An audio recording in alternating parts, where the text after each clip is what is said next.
Pernah lihat Danau Maninjau di Sumatera Barat? Indah banget kan? Tapi di balik airnya yang tenang itu, ternyata ada sebuah legenda yang, wow, tragis banget. Ini adalah kisah di mana mitos dan alam bersatu, melahirkan salah satu danau tercantik di Indonesia. Coba deh kita bayangin sejenak. Gimana kalau danau yang kita lihat itu bukan sekedar pemandangan alam biasa, tapi sebuah monumen hidup, saksi bisu dari sebuah drama cinta, pengorbanan, dan amarah alam yang luar biasa dahsyat. Nah, inilah inti dari cerita kita kali ini. Oke, sebelum kita nyemplung ke legendanya, kita lihat dulu faktanya ya. Jadi, Danau Maninjau ini lokasinya di Kabupaten Agam, Sumatera Barat.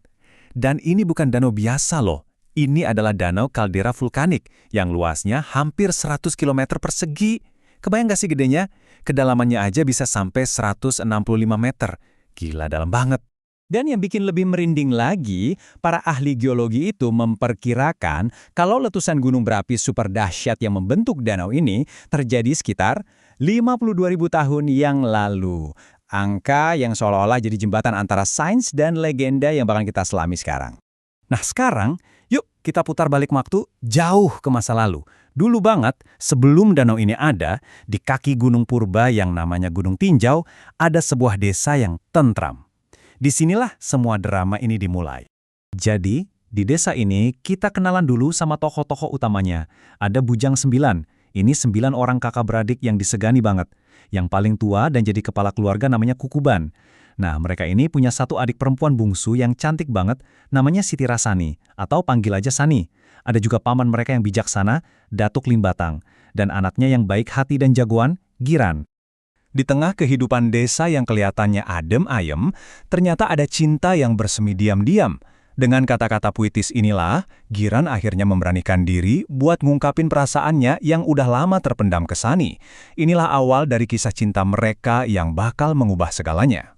Dan ternyata, cinta itu nggak bertepuk sebelah tangan. Sani dengan sepenuh hati menyambut cinta Giran. Jawaban ini seolah mengikat takdir mereka berdua. Sayangnya, ikatan inilah yang justru menyeret mereka ke dalam sebuah tragedi yang mengerikan. Tapi, ya gitu deh, kisah cinta yang indah seringkali ada aja cobaannya. Suasana yang tadinya manis mendadak berubah jadi kelam. Sebuah dendam pribadi sebentar lagi akan membakar habis semua harapan dan kebahagiaan mereka. Ceritanya, lagi ada festival panen nih. Momen yang harusnya penuh sukacita, tapi di tengah perayaan itu ada acara adu tanding silat yang malah jadi titik balik dari semua cerita ini. Disinilah harga diri dipertaruhkan. Dan di tengah keramaian itu, tiba-tiba Kukuban dengan sombongnya nantangin Giran. Woi Giran, lawan aku kalau kau berani. Wah, ini udah bukan sekedar pertandingan biasa. Ini soal gengsi di depan semua orang. Dalam duel itu, Giran kan posisinya cuma membela diri ya, tapi nggak sengaja malah bikin kaki Kukuban patah. Kekalahan di depan umum ini bikin Kukuban malu berat. Dan rasa malu itu dengan cepat berubah jadi benih dendam yang pahit banget di hatinya. Dendam itu akhirnya meledak juga. Waktu ayahnya Giran datang buat melamar Sani, 8 dari 9 bersaudara itu senang banget. Tapi Kukuban, dia nolak mentah-mentah. Dia bilang Giran itu sombong, gak sopan dan gak pantas buat Sani. Jelas banget kan, dendam pribadinya udah membutakan mata hatinya sampai tega ngorbanin kebahagiaan adiknya sendiri.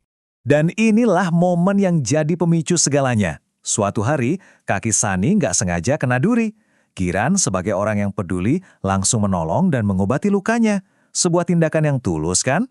Tapi Kukuban yang ternyata ngintip dari jauh melihatnya dengan kacamata kebencian. Dengan suara lantang penuh kebencian, Kukuban langsung teriak dan memfitnah mereka. Dia menuduh mereka berbuat yang tidak-tidak. Dia pakai dendamnya untuk menghasut seluruh penduduk desa, mengutuk 2 anak manusia yang nggak bersalah sama sekali. Dari sinilah cerita kita masuk ke babak paling puncak, paling tragis. Hukuman yang dijatuhkan pada Sani dan Giran ternyata memicu sebuah akibat yang bakal mengubah daratan itu untuk selamanya. Bayangin, cuma karena fitnah keji, penduduk desa yang sudah terhasut menjatuhkan vonis paling kejam. Sani dan Giran dihukum mati dengan cara dilempar ke kawah Gunung Tinjau yang panas membara. Katanya sih untuk membersihkan desa dari aib yang sebenarnya nggak pernah ada. Di bibir kawah, sebelum ajal menjemput, Giran meneriakkan doa terakhirnya ke langit. Sebuah sumpah yang sangat kuat. Kalau kami tidak bersalah, letuskanlah gunung ini dan kutuklah bujang 9 menjadi ikan. Dia mempertaruhkan segalanya demi membuktikan cinta dan kebenaran mereka. Sehidup semati. Tanpa ragu sedikit pun, mereka berpegangan tangan dan melompat bersama ke dalam kawah yang berapi. Sebuah pengorbanan terakhir demi cinta sejati mereka. Dan langit seolah menjawab doa itu. Sesaat setelah mereka melompat, Gunung Tinjau meletus dengan dahsyat. Gemuruhnya mengguncang bumi, laharnya menelan desa. Dan kutukan Giran jadi kenyataan. Bujang 9 berubah menjadi ikan. Puncak gunung itu hancur, ambruk, dan membentuk kawah raksasa yang perlahan-lahan terisi air hujan. Kerennya, legenda ini tuh nggak cuma jadi dongeng pengantar tidur. Sampai hari ini, jejaknya masih ada. Nama desa-desa di sekitar danau seperti Tanjung Sani itu diambil dari nama tokohnya.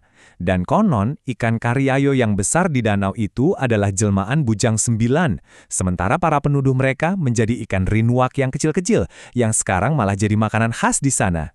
Jadi, begitulah ceritanya. Air danau yang tenang dan indah Zamrud itu ternyata lahir dari api, ketidakadilan dan cinta yang tak terpatahkan. Permukaannya yang damai itu adalah saksi bisu dari masa lalu yang penuh gejolak. Jadi, pertanyaan terakhir buat kita semua.